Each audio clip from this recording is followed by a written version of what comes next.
ఆవుల పాపయ్య గారు, తిమ్మలపల్లి నరేందర్ గారు, పరవేద గోపాల్ గారు, పెంచగూడ వాళ్ళు దయచేసి బయట గ్రూప్ ఫోటో తీసుకున్నాము. అందరు బయట వెయిట్ చేయండి, సార్ బయటకు వస్తాడు. శ్రీనివాస్ గారు, తిరుమల ప్రవీణ్ గారు, పరమటి పెంటయ్య గారు, సీనియర్ కమ్యూనిస్ట్ లీడర్ పెంటయ్య,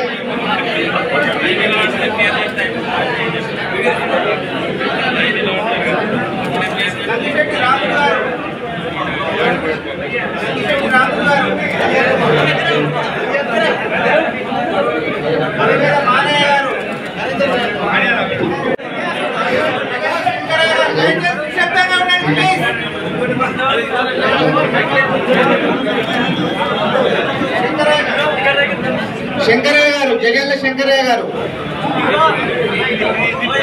అన్న ఒక్క నిమిషం మీరు రాకలేదా మధ్యకి. సతీష్ గారు, విఠల సతీష్ గారు, తిమ్మలపల్లి విఠలయ్య గారు, తిరుమలి అజయ్ గారు,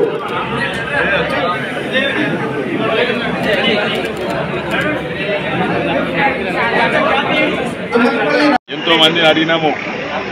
టీఆర్ఎస్ కాంగ్రెస్ వాళ్ళు నాయకులు, యువకులు, సర్పంచ్లను అడిగినాం, మా పార్టీలో జాయిన్ అవుతామని అడిగినాం.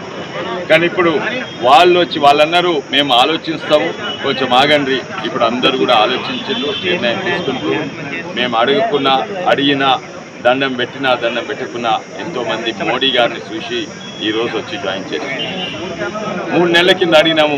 కానీ ఇప్పుడు ఆలోచించి వాళ్ళు నిర్ణయం తీసుకుంటారు. అదే కాక ఎంతోమంది యువకులు వస్తున్నారు. యువకులు వచ్చినందుకు పైన నాయకులు కూడా అరే ఊరు మొత్తం ఖాళీ అవుతుందని ఊరు నాయకులు కూడా వచ్చి జాయిన్ అవుతుంది. మా ప్రచారము ఏమైనా చేసినా దినం చేస్తున్నాం. వాళ్ళ లాస్ట్ 3 రోజులలో వాళ్ళ పనంతా రాత్రి అవుతున్నది. ఎవడేమిచ్చినా ఎవడేం చేసినా కూడా వీళ్ళు పాపలేదు. ఎందుకంటే ప్రజలు నిర్ణయం తీసుకుంటూ మేము చేసేదైతే చేస్తాం. కానీ ఎవడేమిచ్చినా ఎవడేం చేసినా కూడా మోడీకే మా ఓటని ప్రజలు నిర్ణయం తీసుకుంటాం. మేము ఇంకా ఒక రోజు ఉన్నది. ఈరోజు మోడీ గారు వస్తుండ్రు, ఇంకా ఊపు పెరుగుతుంది. ఇంకా రేపు అమిత్ షా గారు వికారాబాద్కి వస్తుంది, ఇంకా ఊపు పెరుగుతుంది.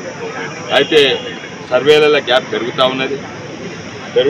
అందుకే వాళ్ళ కుట్రలు, పర్సనల్ అటాక్స్ తప్ప వాళ్ళకి ఏమీ లేదు. భారీ మెజార్టీతో కలుస్తారు. వాళ్ళు కుట్రకు 10 మంది కొండా విశ్వేశ్వరుని పెట్టిండ్రు. కానీ అసలీ కొండా విశ్వేశ్వరరెడ్డి ఒక్కడే ఉండు. అది మోడీ కొండా విశ్వేశ్వరరెడ్డి, అది బీజేపీ విశ్వేశ్వరరెడ్డి, అది కమలంపు విశ్వేశ్వరరెడ్డి. తక్కిన వాళ్ళందరూ నకిలీ కొండా విశ్వేశ్వరరెడ్డి. అసలీ అంటే 2వ నంబర్ కమలంపు. 2వసారి గెలుస్తా, 2వ నెంబర్కి వేస్తే 2 లక్షలతో తప్పనిసరిగా గెలుస్తా. మన మీర్పేటలో 9 మంది కార్పొరేటర్లు, 4 కాంగ్రెస్, 5 బీఆర్ఎస్ కార్పొరేటర్లు జాయిన్ అయ్యారు. ఎన్నో మున్సిపల్ కౌన్సిల్ మెంబర్స్ జాయిన్ అయ్యారు. నేను కూడా ఇప్పటి వరకు దాదాపు నాయకులే 300-400 మంది జాయిన్ అయ్యారు. కార్యకర్తలు అయితే 1000 మంది. 1000 అంటే 1000 కాదు, 10,000, 20,000, 30,000 మంది ఊరు ఖాయము. తప్పనిసరిగా మా గెలుపు ఖాయమైనా. ఇంకోటి అందరికీ మన పోస్టల్ బ్యాలెట్ వేసిన పోలీస్ మిత్రులకు, టీచర్లకు అందరికీ కూడా మా ధన్యవాదాలు. పోయి ఓటేసాం. అంతకుముందు ఊర్లు వచ్చి జాయిన్ అవుతున్నాయి. అండ్ ఇవాళ వాళ్ళే నేను సొంతగా నిర్ణయం తీసుకున్నాను.